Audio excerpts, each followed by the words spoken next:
Today I'm going to share an activity with you for children who may be in the syllables and affixes stage. Um, this activity is somewhat similar to memory.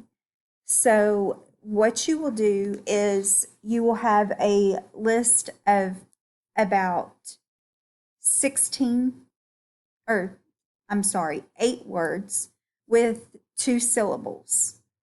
You will write the first syllable on the first index card and then the second syllable on the second index card. And then you lay them all face down, and students take turns flipping over the first syllable index card to try and match it with the second syllable part.